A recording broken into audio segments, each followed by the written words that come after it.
I've tried to bury this one memory deeper than the rest, but it keeps clawing its way back up every August, right around the time the cicada starts screaming in the trees again. My name's Caleb. Most folks who hear this story think I'm exaggerating, or that I was just drunk on mountain air and cheap beer. I wasn't.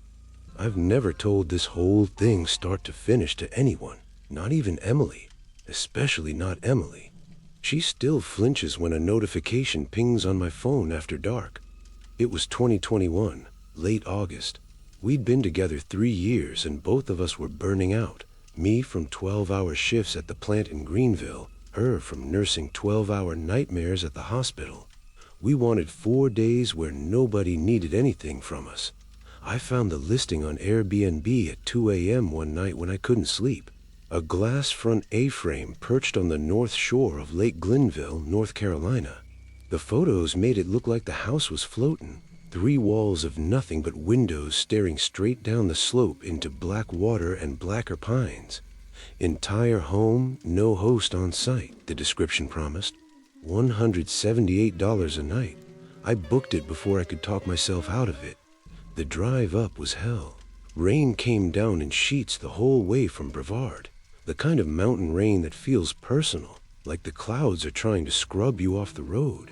By the time we wound up the gravel switchbacks to the house, it was full dark, wipers slapping uselessly, headlights catching nothing but mist and wet laurel.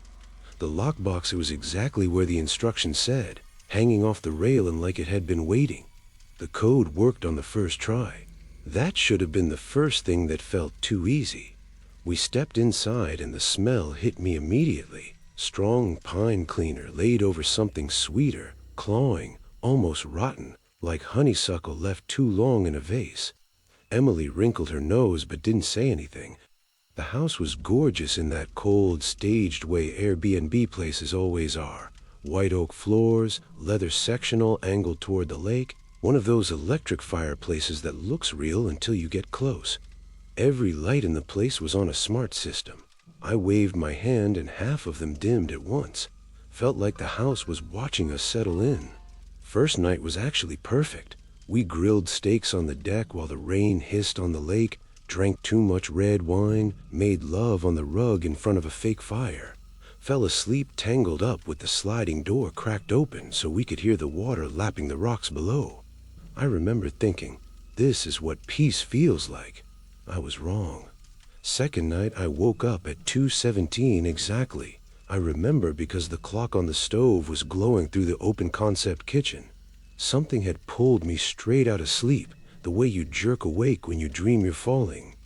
3 knocks, slow, deliberate, coming from the back slider that opens onto the deck over the water. Not hard enough to rattle the glass, but heavy, like someone using the fat part of their fist. I sat up.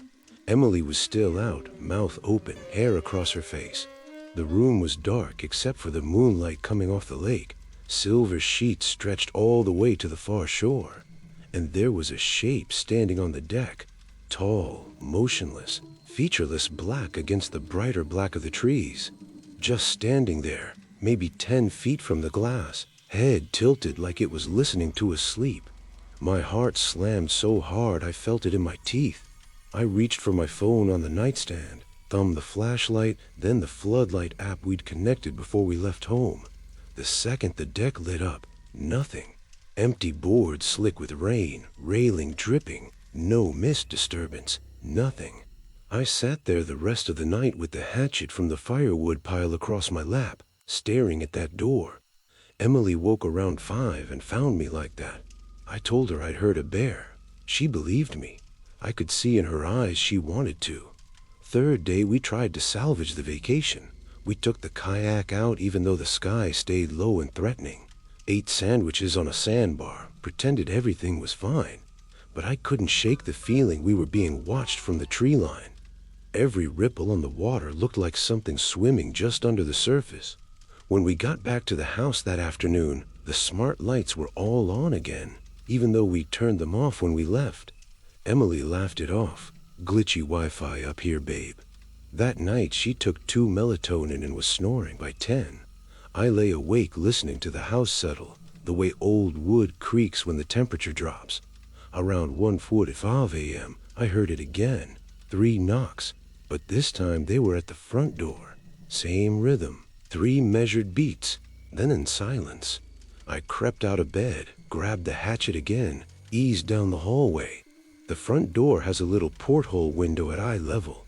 I leaned in close, breath fogging the glass, and that's when I heard my name. Soft, familiar in a way that made my skin crawl. Caleb. Like someone who'd whispered it in my ear 1,000 times before. A voice that knew exactly how to say it to make me freeze, drawing out the middle, mountain accent thick as pine sap. I jerked back. My hand went to the deadbolt, then stopped. Something told me not to open it. Instead, I grabbed the Ring camera we'd brought, stuck it to the side light window pointing out. I watched the feed on my phone from the kitchen, volume off so I wouldn't wake Emily. Nothing on the porch, no motion triggered, no heat signature. Just an empty gravel driveway and our Rennie Tacoma sitting there under the floodlight. But the knocks came again, louder, and then my name a second time, closer, like whoever it was had their mouth right up to the door. I didn't sleep again that night. 4th day, Emily knew something was wrong. I looked like hell. She kept asking if I was getting sick. We argued about leaving early. She wanted one more night, said I was letting the isolation get to me. I didn't tell her about the voice. I couldn't. How do you tell a woman you love that something out here knows your name and you have no idea how? We grilled again that evening, trying to force normal. After she went to bed, I sat on the couch with every light in the house blazing, hatchet across my knees, staring at the glass walls. The lake was flat calm, moon hanging over it like a dropped coin. Around 2:30 a.m., the knocking started again. But this time it was inside the house. Soft, patient, coming from the hallway closet, the one the listing photos showed stuffed with extra blankets and board games. 3 knocks, pause, 3 more, pause. Then, so quiet, I almost missed it. Caleb, let me in. I stepped up slow, legs numb from sitting. The closet door was 6 feet from where I'd been planted all night. I'd walked past it a dozen times in the last 3 days and never thought twice. Now it felt like it was breathing. I raised a hatchet, clicked on the mag light, and yanked the door open. Empty. Just a bare bulb overhead, some plastic storage bins, and, hanging on the rod, 4 winter coats that had not been there yesterday. Heavy Carhartt canvases, dark with age stains under the arms. One of them, a brown one with a shearling collar, was swaying, like someone had just brushed past it. I reached out and touched the front. Warm, body heat warm. That's when I heard Emily scream from the bedroom. I ran back down the hall. She was sitting up in bed, eyes wide, sheet clutched to her chest. Something touched my hair, she whispered, while I was asleep. Fingers, cold. We were in the truck by 3:15 a.m. Didn't even pack everything, just grabbed our phones, wallets, the cooler with the steak still in it. Left the kayak strapped to the roof, left the lights burning, left the door unlocked like an invitation. I floored it down the mountain in the dark, gravel peeing off the wheel wells, Emily crying quietly beside me. We got home to Greenville around 7 that morning. I blocked the host's number, left a vague 1-star review about maintenance issues, tried to forget. But every August since, on the exact day we arrived that year, I get the same message from a different number, different account, always the same words. You coming back this year, Caleb? I never gave that host my real name. I signed the reservation under C. Ramsey and paid through the app. Emily booked it on her card, but she used my nickname, Cal. Last year, the message came with a photo attachment. I didn't open it for 3 days. When I finally did, it was a picture of the deck at night, taken from inside the house looking out. The floodlight was on. In the foreground, you can see the back of a man sitting on the couch, head bowed, hatchet across his lap. Exactly how I sat that last night. The timestamp on the photo, 3 nights ago. I still haven't told Emily. She thinks I sold the hatchet at a yard sale. I didn't. It's in the trunk of my truck right now. I don't know why I keep it. I don't know why I keep checking the rearview mirror on rainy nights either. Some doors, once they learn your name, they never forget it. And they're patient. Real patient. I still catch myself scrolling through Airbnb listings late at night when I can't sleep, fingers hovering over book now on the ones that look too good to be true, the ones tucked way back in the hollers where a sales service dies and the trees lean in like they're listening. I never booked them. Not anymore. Not since Watauga Lake, October 2020, when the leaves were bleeding red and gold and orange so bright it hurt to look at 'em too long. My name's Travis. Me, Jake, and Landon, we've been planning a guy's trip for 2 years, ever since Landon got divorced and Jake's mom passed. We just wanted 4 days of fishing, whiskey, and no one asking us how we were holding up. I found the A-frame on the Tennessee side of the lake, half buried in a cove where the water stays black even in noon. Price was $112 a night during peak fall color. I laughed out loud when I saw it, sent the link to the group chat. Either this place is haunted or somebody died in it. Either way, I'm in. We took Jake's old Suburban up the mountain because it had 4-wheel drive, and because he refused to let anyone else drive his baby. The drive took forever, winding blacktop, then gravel, then a rutted dirt track that made the truck bottom out twice. By the time we crested the ridge and saw the house, the sun was already gone, just a bruise-colored smear behind the ridges. The A-frame looked exactly like the photos, dark cedar, steep roof, big triangular window facing the lake like one giant eye, the private dock stretching out into the water.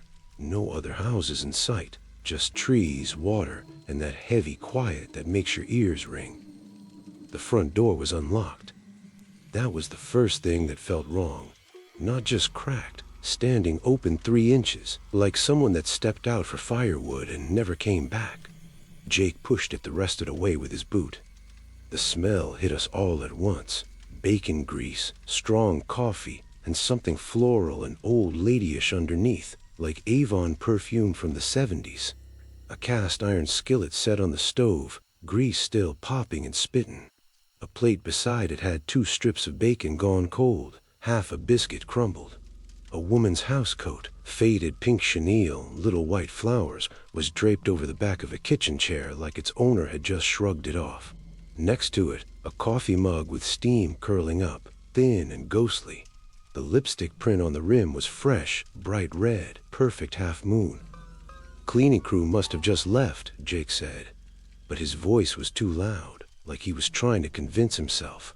Landon walked over and touched the skillet handle. This is still hot, man. We all stood there staring at it, listening to the grease snap.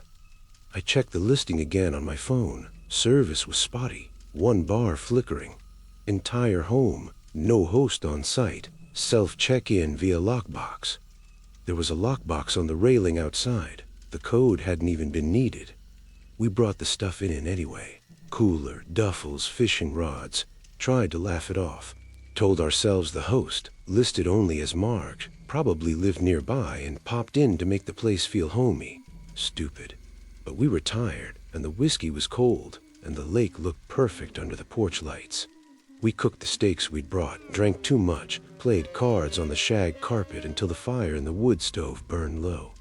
The house felt good then. Warm paneling, old Zeppelin on Jake's Bluetooth speaker, the water lapping under the dock like a heartbeat.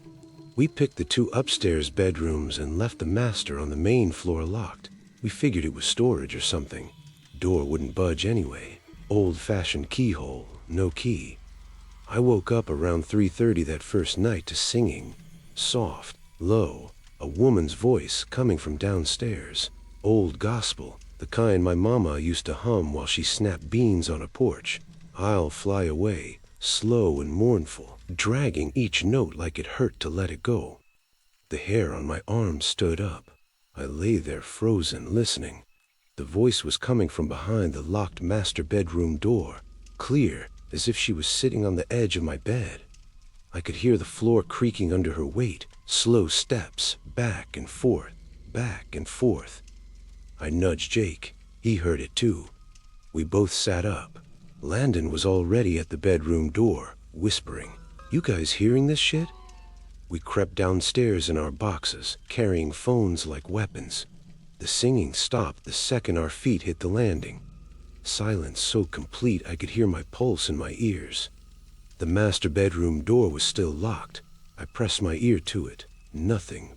But the air coming from under the door was warm, humid, like someone breathing on the other side. We went back to bed with the lights on. Didn't talk about it in the morning. Next day was beautiful. Crisp air, leaves like fire on the mountains. We fished off the dock all afternoon and caught nothing but a buzz from the whiskey. Kept waiting for someone to show up, a cleaning lady, the host, anybody, to explain a breakfast, the open door. Nobody came. Sales service came and went. The only notification I got was the automatic one from Airbnb. "How's your stay so far, Marge?" I didn't reply. That evening, we found the mirrors. Every single one in the house, bathroom, hallway, the big one over the living room fireplace, had been turned to face the wall. Not fallen, turned deliberately. The one in the downstairs half bath was still swinging a little when Jake found it, like someone had just finished. We turned them back. Nobody said anything, but we all checked the locks 3 times before bed. The singing started again that night. Same song, same time. Louder, closer, like she was singing to us through the vents. Landon tried the master bedroom door with a butter knife. Wouldn't budge. The knob was warm. Morning 3, I woke up to Jake cursing in the kitchen. The coffee mug from the first day was back on the counter. Cleaned, refilled, steam rising. Fresh lipstick print on the rim. Bright red, shade my mother wore in every photo from the early 80s. Cherries in the snow, she called it. She'd put it on before church every Sunday, kiss us on the forehead and leave perfect red moons on our skin. I hadn't seen that color in 30 years. None of us wore lipstick. Not me, not Jake with his beard, not Landon. We poured the coffee down the sink and watched it swirl like blood. We spent that day trying to act normal. Took the boat out. There was an old aluminum John boat tied to the dock that hadn't been in any of the photos. Motor started on the 3rd pull. We fished until dusk, drinking more than we should have, telling ourselves we were just spooked because we were sober too long. When we got back, the house smelled like bacon again. The skillet was on the stove, grease still warm. The housecoat was now hanging on the bathroom door, inside the bathroom, which we locked when we left. That night, the singing didn't stop when we came downstairs. It kept going. Same voice, same song, but now there were words I could make out. "Some glad morning, when this life is o'er." The floorboards creaked in perfect rhythm. I put my hand on the master bedroom door and it was hot, not warm, hot, like someone had a space heater running on the other side. At exactly 3:33 p.m. the next day, our last day, the singing stopped. Dead stop, middle of a note, like someone clapped a hand over the singer's mouth. We were on the deck drinking the last of the whiskey when it happened. How seemed to exhale. We went inside and the master bedroom door was standing wide open for the first time. The room smelled like my mama's bedroom after she died. Talcum powder, sickness, and that same Chloe perfume. The bed was made so tight you could bounce a quarter off it. Hospital corners perfect. But the middle was depressed, still warm when I touched it. Body heat. Someone heavy had just gotten up. On the pillow sat a single brass key, old and black with age, and a Polaroid picture. The picture was of me, sleeping on the couch the first night, mouth open, one arm flung out. Taken from inside this room, from the foot of this bed. The time stamp on the bottom read 3:17, the exact time I'd woken up to the singing. We didn't speak, just packed in silence, throwing stuff into duffels, leaving a half I shit behind. Left the door open when we drove out, like that would keep whatever was in there from following us. I blocked the listing, deleted the app, told myself it was over. 3 weeks later, I got the message from a new Airbnb account. No profile picture, name just M. The message read, "Safe travels home, boys. Tell your friend Marge says hello.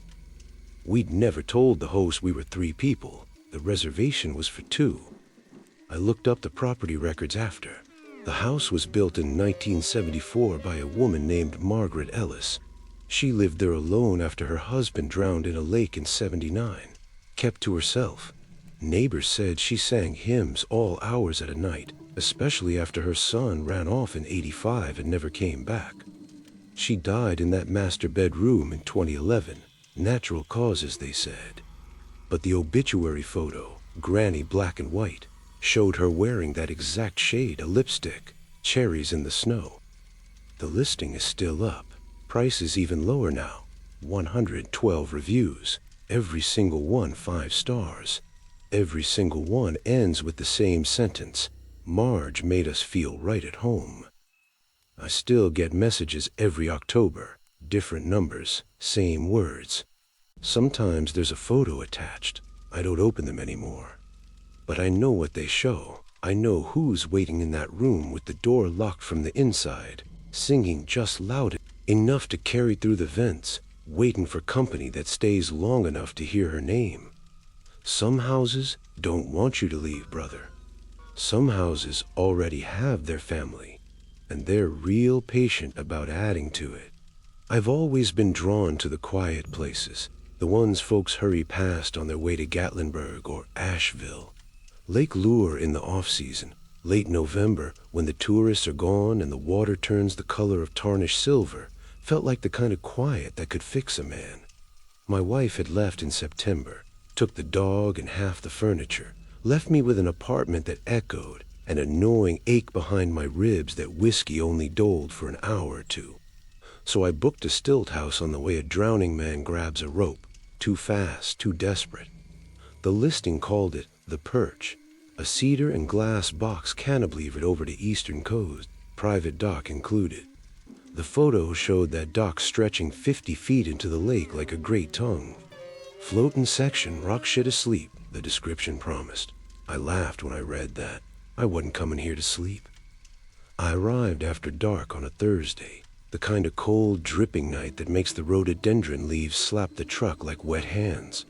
The road down to the cove was barely a road. Gravel washed out in ridges, drop off on one side sharp enough to make your stomach drop with it. When the headlights finally caught the house, it looked like it was floating for real, windows glowing amber against the black water. I killed the engine and just sat there, listening to the tick of cooling metal in a lake breathing under the pylons. No other lights anywhere, not one. The key was in the lockbox right where the instructions said. Inside smelled like cedar shavings and old lake water. The main room was almost all glass on the lakeside. 3 panels that could slide open in summer, now sealed tight against the cold. The dock stretched out from directly beneath the deck, long and narrow, made of pressure-treated pine gone silver with age.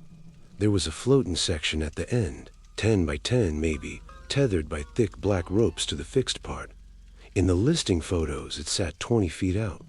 That first night, shining my phone light down through the fog, it looked farther, maybe 35, 40. I told myself it was the angle. Water distorts everything. I didn't sleep much. The house creaked like an old ship, and every creak felt deliberate. Around 3 a.m., I stepped out onto the deck with a beer I didn't want. The dock disappeared halfway along its length. The floating section was just a darker shape in the gray. I could hear it rocking, gentle, rhythmic, the way a mother rocks a cradle, back and forth, back and forth. I stood down till my fingers went numb, telling myself it was the current. Lake Lloyd don't have much current. Friday morning, the fog burned off slow, reluctant. I made coffee and took it out on the deck. The dock was closer to the opposite shore now. I'd say 30 yards from the far bank instead of 100 it should have been. The black tether ropes hung slack in the water like dead snakes. I walked the fixed part, boots thumping hollow on the boards, and stared down at those ropes. They were thick as my wrist, marine grade, looped through steel eyes bolted into the pilings. No way they stretched that much. I took a picture with my phone, compared it to the listing photos. Same dock, same ropes, different distance. I told myself the listing photos were taken at high water. Lake levels change. Sure they do. That afternoon I tried to fish, sat on the very end of the floating section with a cheap spinning rod and a six-pack. The fog came back in layers, swallowing the mountains first, then the far shore, then the middle of the lake, until it felt like the dock and I were all that was left of the world. The rocking was strong out there, not unpleasant at first, like a porch swing. I remembered from my papa's place in Madison County before the flood took it. I drank 3 beers and caught nothing but a memory of my wife laughing at me for thinking I could ever sit still long enough to fish. When I stood up to leave, the float had drifted again. Now it was angled toward the deep water, ropes taut, pointing northwest like a compass needle. I hauled it back by hand, muscles burning, tied it off tighter. The knots were mine, but they looked different, smaller, neater, the kind my daddy used to tie before he disappeared on a hunting trip in '98 and never came out of Joyce Kilma. Saturday morning, the dock was gone. I woke to silence so complete it hurt. No rocking, no lapping, just a house groaning on its stilts like it was in pain. I stumbled out in my long johns instead. The fixed part ended in splinters and rusted boats. Out in the lake, 50 yards toward the center, the float drifted lazy, turning slow in the fog. The black ropes trailed behind it like cut veins. I stood there long enough for the cold to crawl under my skin. Then I saw the footprints. They started at the water's edge, right where the fixed dock used to connect. Small prints, child-sized, but the toes were wrong. Too long, splayed, like something that walked on its knuckles sometimes.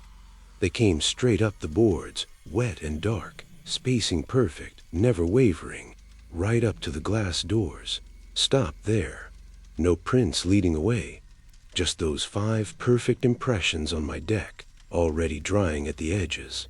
I didn't go inside right away. I followed the footprints with my eyes, out across the water to where a float rocked gently, empty. Something moved out there, just a shift of gray on gray, but when I blinked it was gone. I went in and locked the doors, checked every window, drank coffee I didn't taste, told myself a kid in a kayak, some local prank, told myself a lot of things. That evening, the dock was back.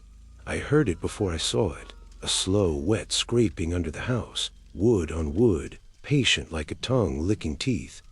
I ran out and there it was, lined up perfect with the fixed section again. The boards were soaked, lake weed clinging to the edges like green hair. And the footprints, fresh ones now, overlapping the dried set, led from the water straight to the glass again. Smaller, the toes even longer, almost finger length. They stopped at the door and just waited, like whatever made 'em was standing there, breathing on the glass. I didn't sleep Saturday night. I loaded the old 12 gauge I'd brought for a bez and sat on the deck with it across my knees, thermos of coffee going cold beside me. The fog rolled in thick after midnight, the kind it eats sound. Around 4 a.m., the house moved.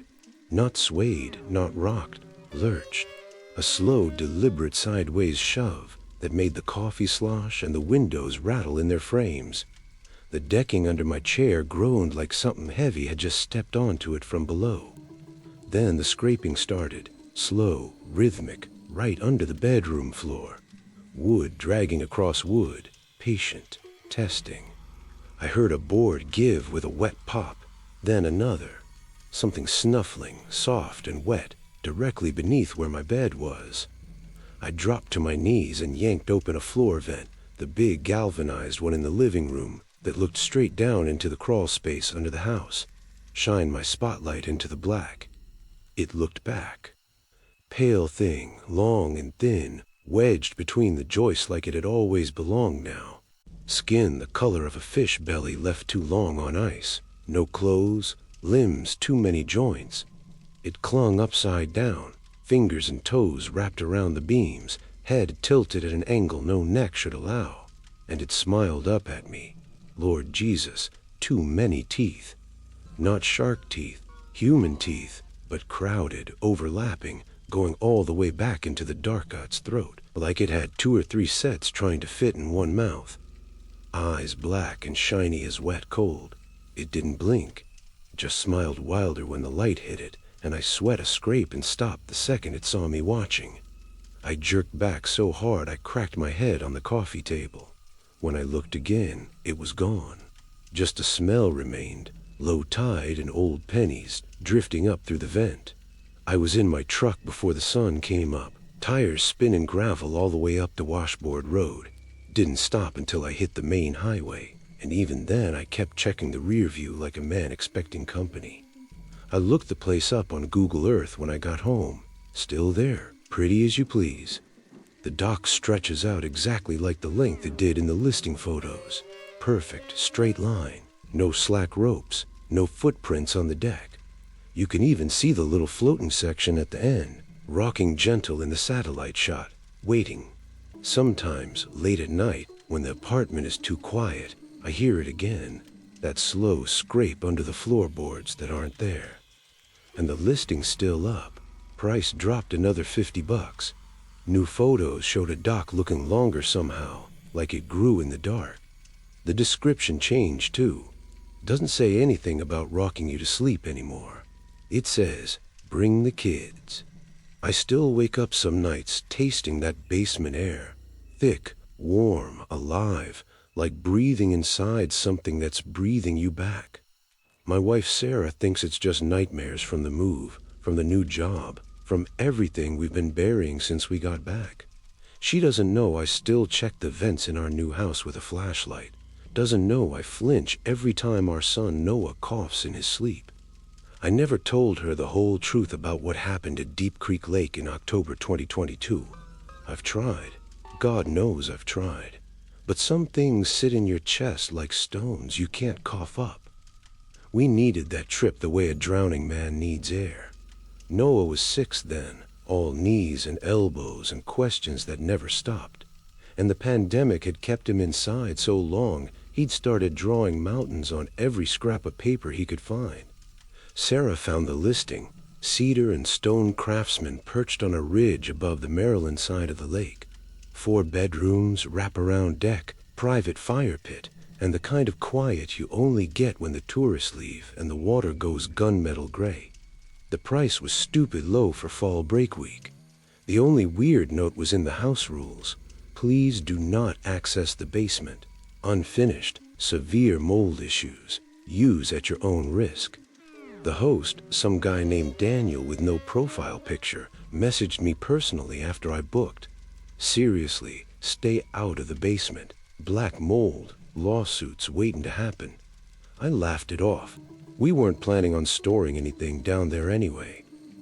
We pulled in just after dusk, the kind of mountain dark that swallows headlights whole.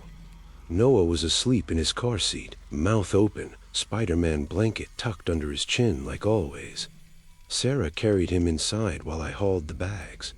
The house was perfect. Vaulted ceilings, riverstone fireplace already laid with wood, windows full of nothing but trees and black water. Smelled like cedar and lemon oil and something underneath, something almost sweet, like baby powder left too long in a closed drawer. We put Noah to bed in the smallest upstairs room, the one with the slanted ceiling and the window that looked straight down into the treetops. He was out before his head hit the pillow. Sarah and I stayed up late on the deck, drinking cheap red wine and pretending we were still the people we'd been in before the layoffs, before the hospital stays, before Noah stopped talking for 3 months straight at age 4, and the doctors used words like selective mutism and trauma response without ever explaining what the trauma was. That first night, the breathing started. I woke around 2:40 a.m. needing a piss. The house was dead quiet, except for the faint tick at the baseboard heaters and the wind moving through the pines like sighing.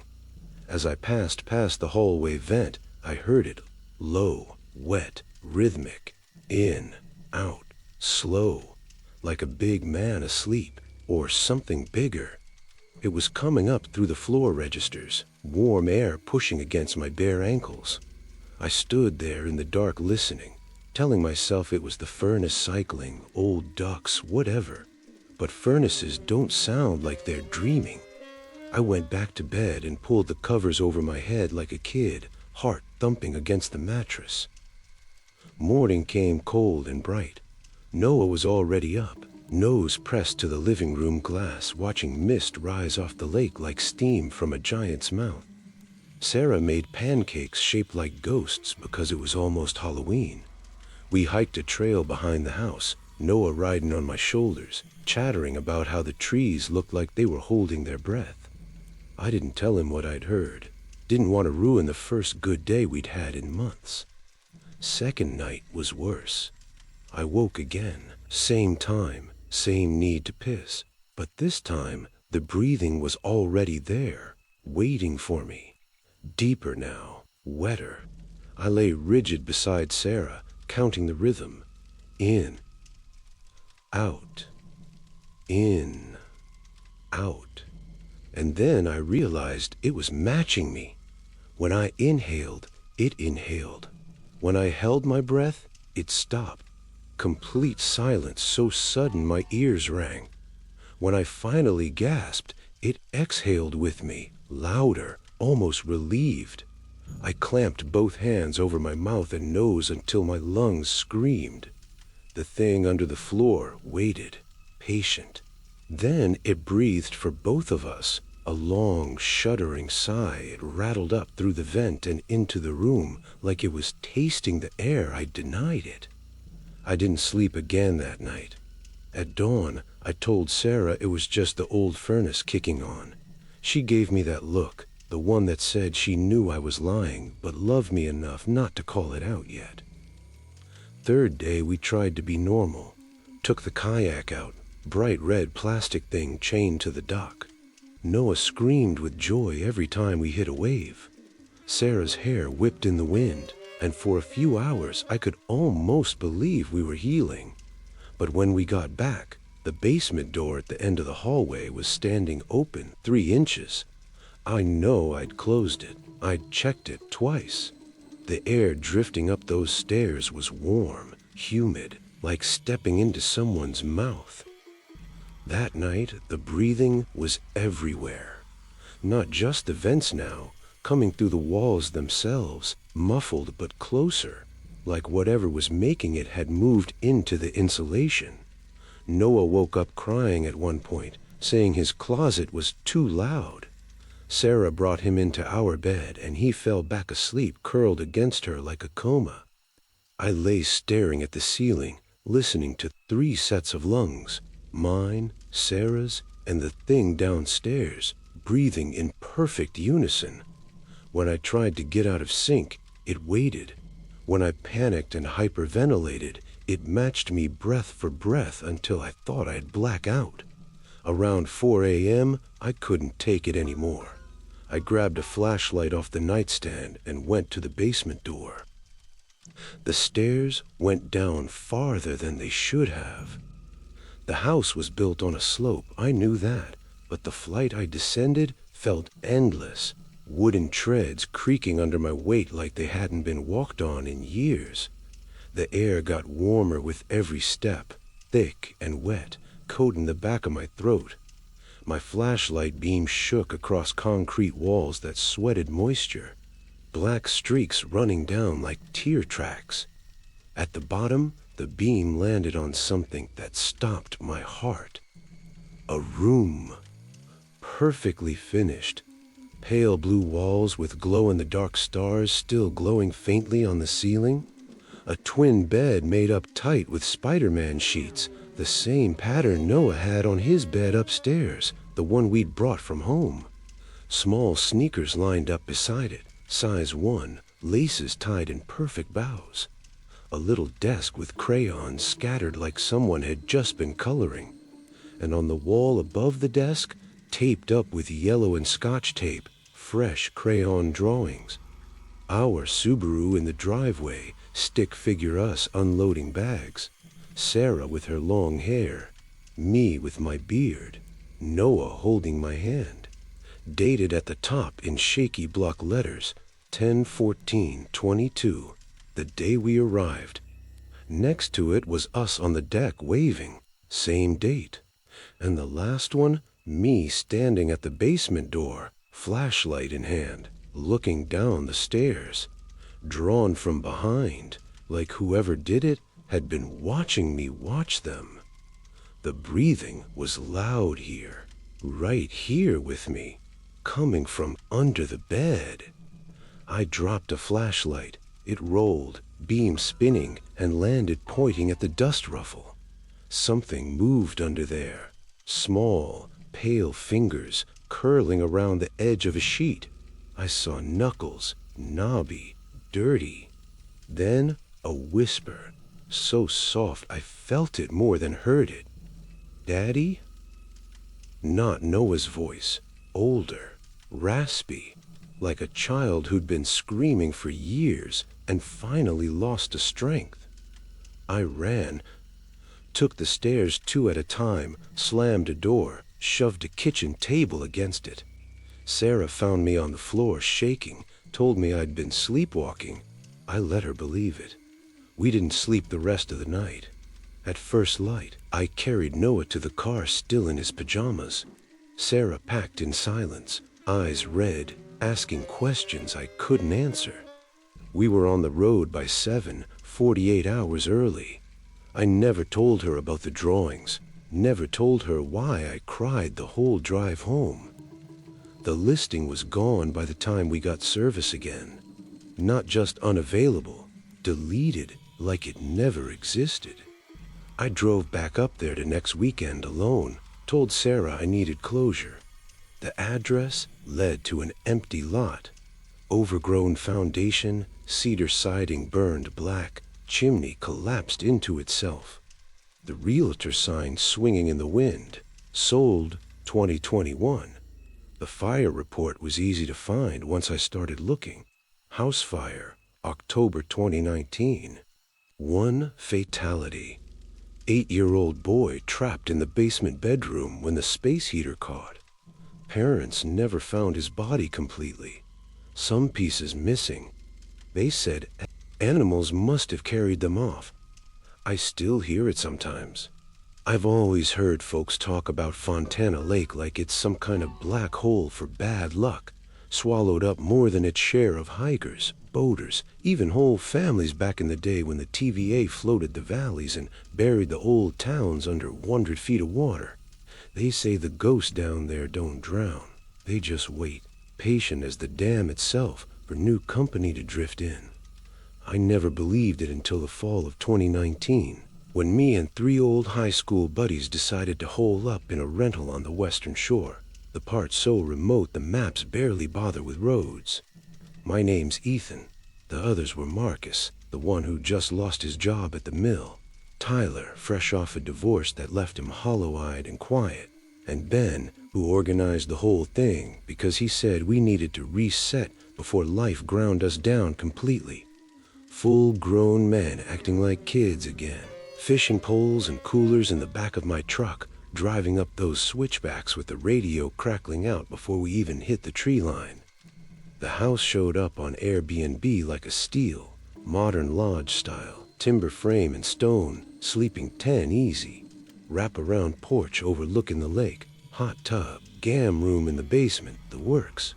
$250 a night midweek in October when the leaves a-peak and the water's too cold for most folks. I scrolled through the reviews while we packed. 127 5 stars going back 8 years. Every single one ended with the exact same line. We can't wait to come back. Not great stay, a highly recommend. Always that phrase, word for word. I laughed it off as some copy-paste glitch, maybe the host prompting guests. Ben booked it anyway. Plenty of room for just us, he said. No sharing with strangers. We rolled in after dark on a Tuesday, the kind of mountain night where a fog clings to the water like a shroud, and the only sound is your own engine echoing off the ridges. The access code worked on the keypad. Beep, beep, beep, and the door swung open into warmth and pine-scented air. The place was immaculate. Open concept, great room with a stone fireplace already crackling. Smart home, I guessed. Leather sectionals, a kitchen bigger than my apartment back in Knoxville. Bedrooms upstairs and down, enough for an army. We claimed a 4 on the main floor, dumped our bags and cracked beers on the porch. The lake stretched out black and endless below us, not a light anywhere except our own reflection in the windows.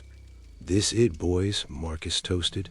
"No wives, no bosses, no bullshit." We drank to that, the fire popping, the water lapping soft against the private dock. None of us felt like exploring in the dark. First night was easy. We grilled steaks, played poker until the whiskey blurred to cards, crashed hard around 2 a.m. I woke once around 4 to piss, padded to the laundry room off the kitchen because the downstairs bath was occupied. The dryer was running, warm hum, tumbling slow. I opened it out of habit, figuring one of the guys had thrown in a load. Wet towels spilled out, heavy and steaming. Beach towels, the striped kind you see at resorts, monogrammed with a faded FL. Not ours. We'd brought 2 ratty ones from home, still folded in the truck.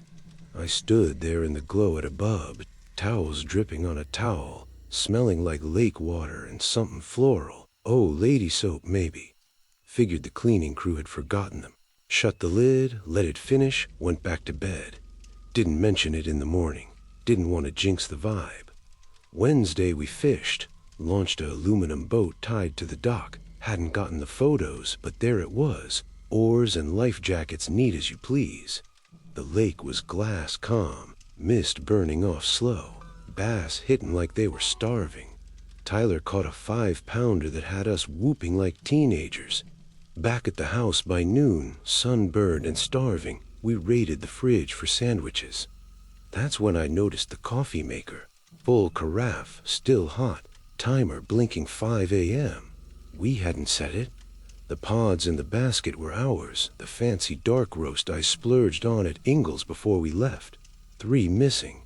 Marcus poured a mug anyway, black, no sugar. Ghost barista, he joked.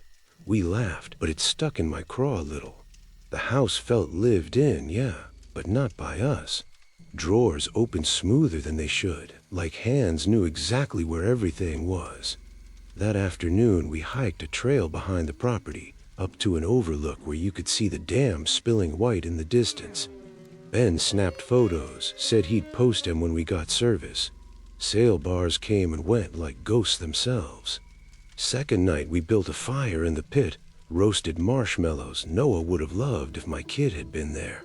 Nah, scratch that. This trip was guys only. The conversation turned deep after the second bottle of bourbon.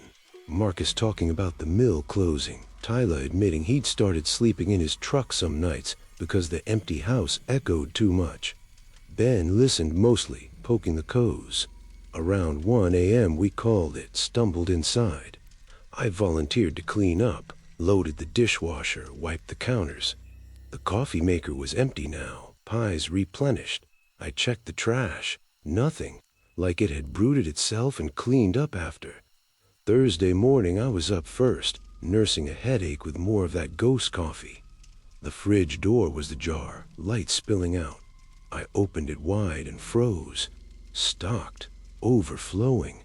Gallon of milk with an expiration date from the week before we arrived, September 28th, but ice cold, no sour smell. Pack of honey ham from a deli in Bryson City, 40 miles away over winding roads we hadn't driven. Cheese, apples, a 6-pack of Yingling we hadn't bought. Lunch meat sliced thin, stick us fresh. I called the guys in. We stood there staring like idiots. Host must have dropped off welcome goodies, Ben said, but his voice lacked conviction. Tyler checked the doors, all locked from inside. No footprints on the dew-wet porch. We ate the ham anyway. Tasted fine, better than fine. That day dragged uneasy. Fishing felt forced, the bass gone shy. We kayaked instead. 2 doubles chained under the dock, again not in the listing. The water was colder than it should have been, numbing our fingers on the paddles. Marcus swore he saw something break the surface way out, a pale shake rolling slow, but when we paddled closer it was just a log. Back at the house by 3, the sky already bruising purple with an early storm. I napped on the couch, woke to the smell of bacon that wasn't there. The others were out on the porch smoking cigars Ben had brought. I joined them, but the unease sat heavy. Around 4, Tyler went inside for beers and came back pale. "Polaroids," he said, holding them out like evidence. 4 photos, fresh from one of those old cameras, glossy and curling at the edges. One of each bedroom, taking it 3:07 a.m., the timestamp burned in the bottom corner. Me on the couch where I napped earlier, but no, this was night. Blankets pulled up, mouth slack in sleep. The shot was from the foot of the bed, inside the room. Marcus in his bunk, arm dangling. Tyler on his stomach, face buried. Ben sitting up against the headboard, eyes open but unfocused, like he was listening to something. And in every photo, behind us, in the shadows, figures, faint at first, like double exposures, but there, dozens. Men, women, kids, all smiling soft, standing shoulder to shoulder in the dark. Faces I didn't know, clothes from different decades, flannel shirts, sundresses, a boy in overalls. They filled the corners, the doorways, pressed close but not touching, waiting. We tore the house apart looking for the camera. Nothing. No hidden lenses, no tripods. The photos smell like developer fluid, sharp and chemical. Ben pulled up the listing on his phone, service flickering in and out. Reviews now at 132. Still, every one ending the same. "We can't wait to come back." He scrolled back to the oldest, 8 years ago. Same phrase, same host photo.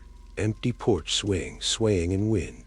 We packed at dusk, silent, throwing duffels into the truck like we were fleeing a fire.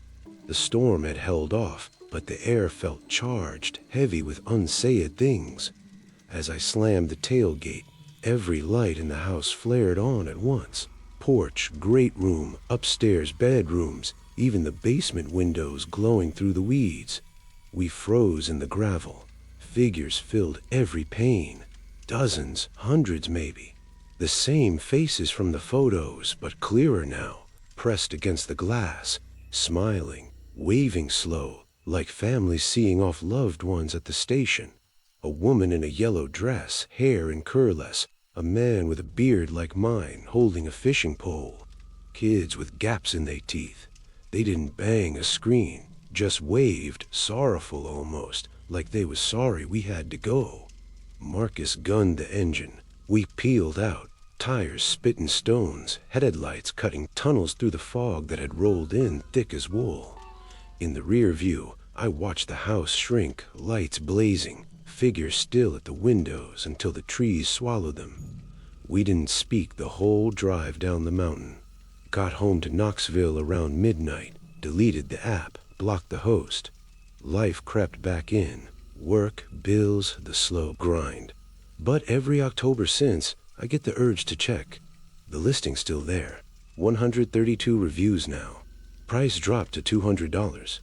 New photos show the porch crowded with people, toasting marshmallows, fishing off the dock, smiling at the camera like one big happy family. I don't open the attachments anymore, the ones that come from unknown numbers, Polaroids time-stamped 3:07 a.m. Always a new bedroom, always me sleeping. Always more figures behind me, closer now, hands almost on my shoulder. Some houses are bigger on the inside than they look. Some guests check in, but never really leave. And they're always making room for more. They can't wait for you to come back.